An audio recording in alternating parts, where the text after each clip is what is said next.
If you check my background, you'll find that I've served the Black American community. I've served the Black American community. You can find that when I was a youngster all the way coming up.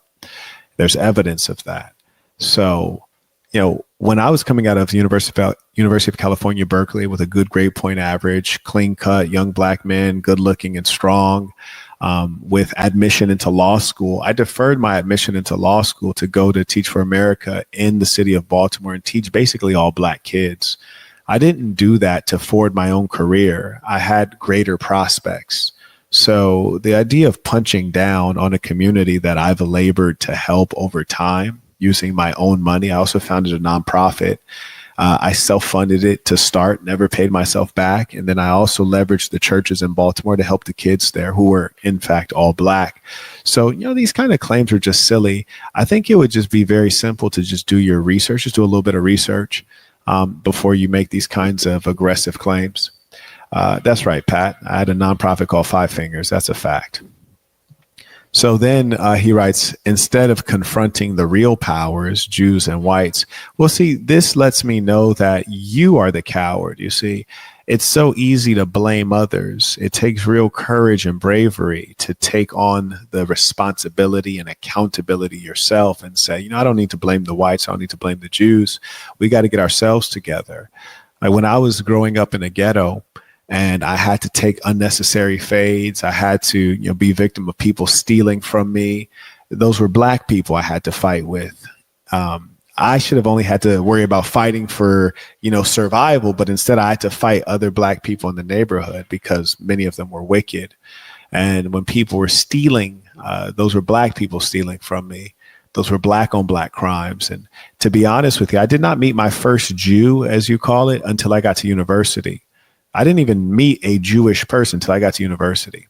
So for most Black people, they won't come face to face with Jews. They won't deal with Jews directly. They'll be dealing with other Black people. That's where they will find their problems with other human beings, will be Black human beings. So that's a more pressing problem. Furthermore, you mentioned the whites as well. There's undoubtedly a significant number of racist whites, and there's a significant number of whites who are not racist at all, or those who are neutral or indifferent. And then there are those who think they care about Black people and they don't. Those are called liberal whites. They care about themselves. And in fact, they mostly hate Black culture. But the greater focus, as opposed to the Jews and the whites, is to focus on yourself. The Blacks need to focus on themselves and improving themselves and their own culture and their own levels of educational attainment and financial literacy. So that's really an escape route. Talk of the Jews and the whites, that's an escape from the real problem, which is you. It has been stated that most of your problems are of your own making.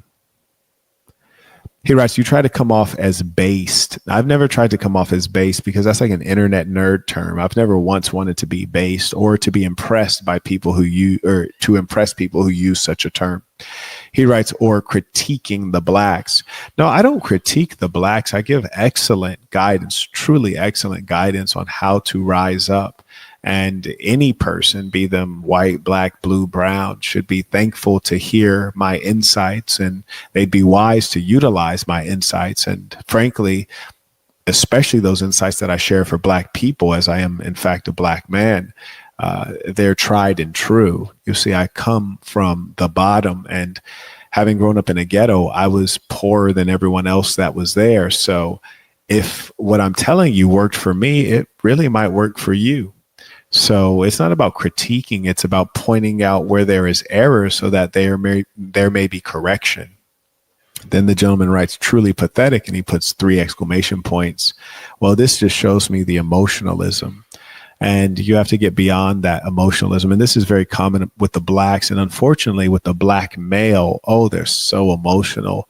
And this is why we see the thoughtless shootings. We see the unnecessary physical skirmishes and all this other stuff. It's just because the emotionalism, it's a lack of reason and rationality. And where does it come from?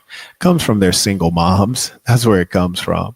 So as your English was not terribly written, and I appreciate that, but throwing those 3 exclamation points, the purpose of the exclamation point is to emphasize or to, show like drama or strong emotion. So that's actually the purpose of it. You only need 1. So chill, calm down.